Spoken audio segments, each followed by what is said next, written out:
There are few companies that have garnered more investor interest in recent times than IDFC First Bank. There are even fewer companies that have polarized investors as much as IDFC First Bank has. Hi, I'm Krish Kothari and welcome to Sensei Kojaku. In this video, we're going to look at the developments at the bank in recent years and how the bank is shaping up under the leadership of V Vaidyanathan. As always, nothing said in this video or any content posted on this channel is a recommendation to or not to buy, sell or hold any security. Please do your own due diligence and consult a financial advisor before dealing in any security. Sensei Kojaku.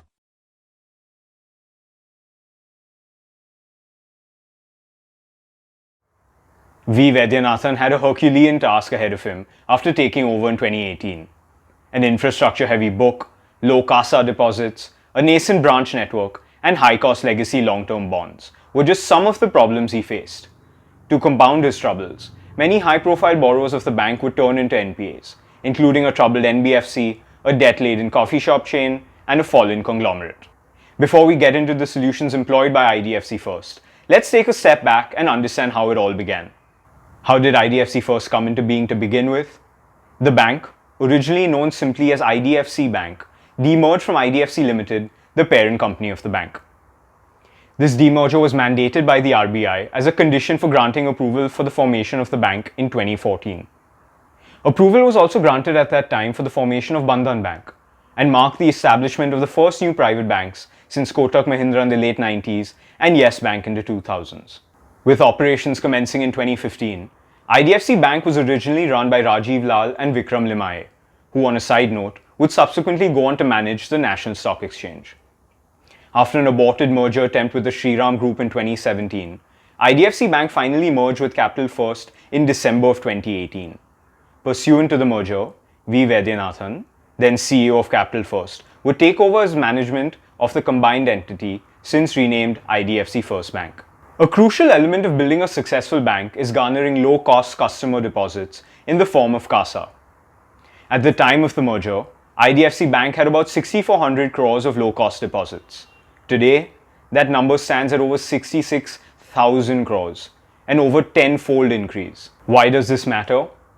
Deposits are the raw material for lending institutions, and CASA represents a low-cost form of raw material. The lower the cost, the lower the rate at which the bank can lend money to borrowers.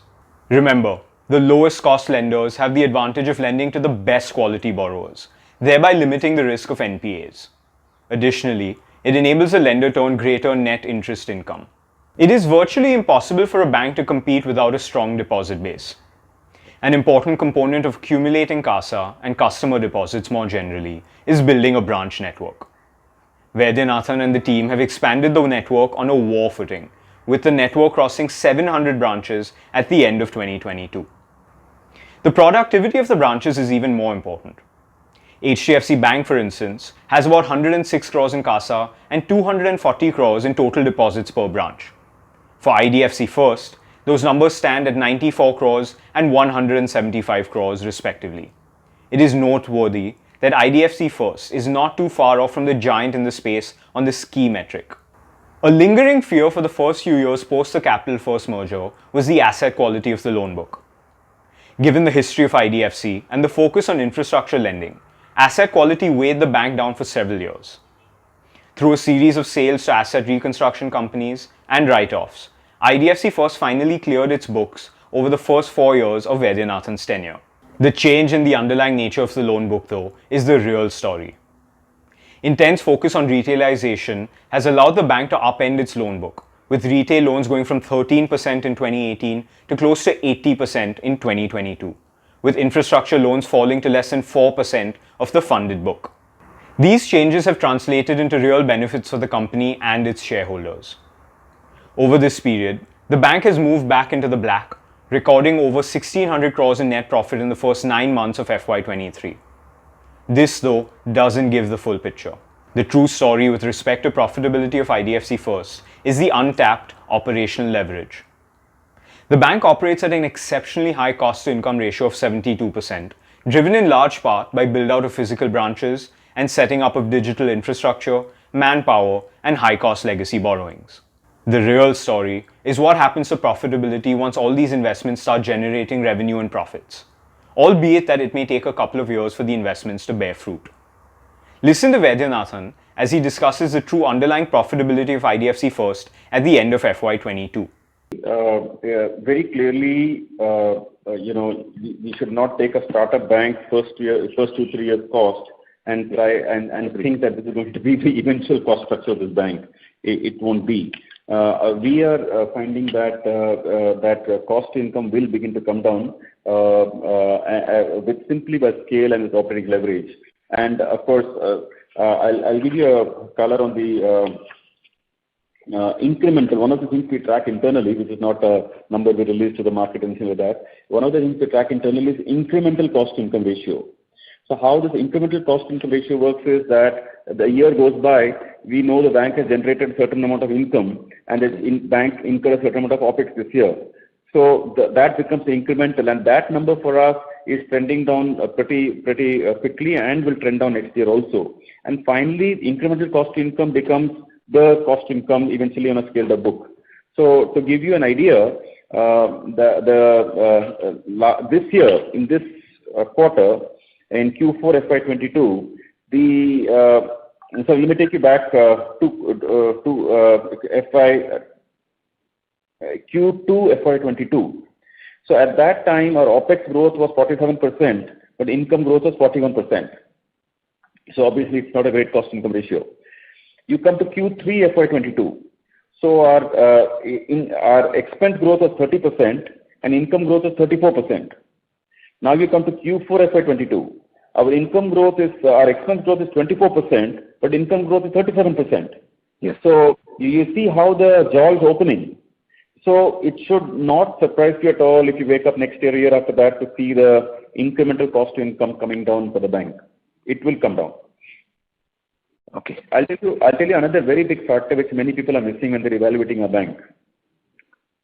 So you think of today's cost income as X percentage, let me say 78% or something like that. If you take the latest quarter, 76%. When we say 76, actually not, we strip out all kind of treasury income and everything. We just mean core, which we can measure quarter on quarter. So that's somewhere there. Now you think that there are three businesses that is dragging this down. You know those three because you call them out. One is credit card. In the credit card business, our expense is more than our income by close to about 320 crores. Yes. Okay, so that's been basically the loss of the year. Now that plus a bit of credit cost. So now obviously we're not going to be incurring 324 crores of gap between operation income forever. It's just the stage of building it. So let's say that make it up that next year it comes down to 100 crores. The year after that it breaks even, and frankly it will become positive in our opinion. So that's one item. Just keep it there. Number two, on the retail liability side. So we've told you that it's incurring a loss of about 325 crores a quarter for us. You multiply that by 4, about 1,250, 1,300 crores we're losing in that business because these are branches, ATMs, everything we set up to build up CASA. Yes. Park the number there. Now the legacy item of that what we talked about, 27,000 crores at 8.8% we are monitoring. So you add these three numbers. Now simply add back, because you know we're going to fix this for sure. Certainly we're not going to run the bank like this forever. So you just add back those three items back to our income line, which is where it will head for sure. And then you will see our cost income has already come down to 64. Already, even today. Just add back these three numbers. Okay. So which means that if you did nothing, just fix these three items and don't do any more operating leverage, will be 64. Then on top of it, add operating leverage. So it will come down to 50s. So I can clearly see that this bank is getting to a 50% cost income ratio. It's only a matter of time. You're there, I'm there, you can see the numbers as they play out. Management has indicated that it foresees growth of 20% or so of its loan book over time, given the tailwinds of the Indian economy. As tantalizing as this is, there are real concerns around a rapidly growing lender. Remember, lending is the odd business where every time you make a sale, money leaves the door.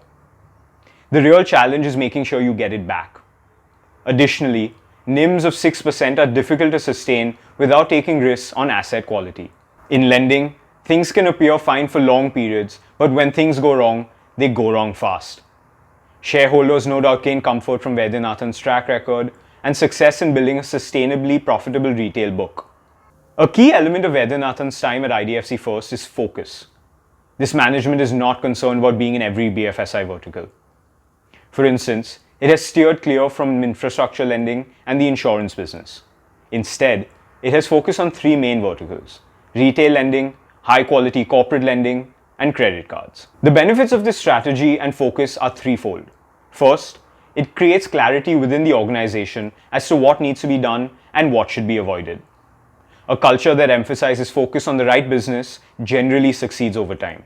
Second, these are all relatively higher ROE businesses, especially retail lending. In fact, the bank's incremental ROE on retail lending is close to 20%.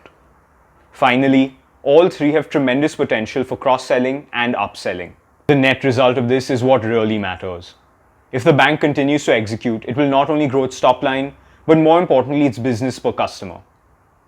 It is infinitely more profitable to continue serving an existing client while constantly increasing your share in the client's overall banking needs than having to endlessly seek out new customers. Think of the average consumer. He may begin by opening an account in a branch that opens close to his house. Soon though, he may avail of additional services, which often starts off small but grows over time. These could include renting a locker for valuables, transferring money abroad for a child's education, forex transactions while traveling, as well as higher ticket transactions such as home loans and car loans. Eventually, this customer may use the bank for his business needs as well. While the progress under Vaidyanathan is undeniable, it is important to note that the profitability surge has come at a time when conditions for all banks have been generally favorable. Most banks have grown profits materially in recent years, aided in large part by rising rates. Axis Bank, for instance, has grown its bottom line from 1900 crores in Q3 FY20 to 6200 crores in Q3 FY23. Coming quarters and years may not offer the same scope for growth in profitability. Making promises is easy. After all, talk really is cheap. What matters though is on-the-ground execution and delivering on those promises. The only real way to know if promises are being met is in the cold, hard data the bank reports. To their credit, they stated their goals clearly at the time of the merger and have regularly updated investors on their progress relative to the goals. More importantly, they have not moved the goalposts when times were tough. While management has done a remarkable job so far in turning IDFC First around, only time will tell whether they can kick on and fulfill the hopes of its many shareholders. I wish them luck. Please let me know in the comments if there is any specific business or idea you would like me to cover in my next video. Don't forget to like, subscribe and hit the bell icon. Thanks for watching.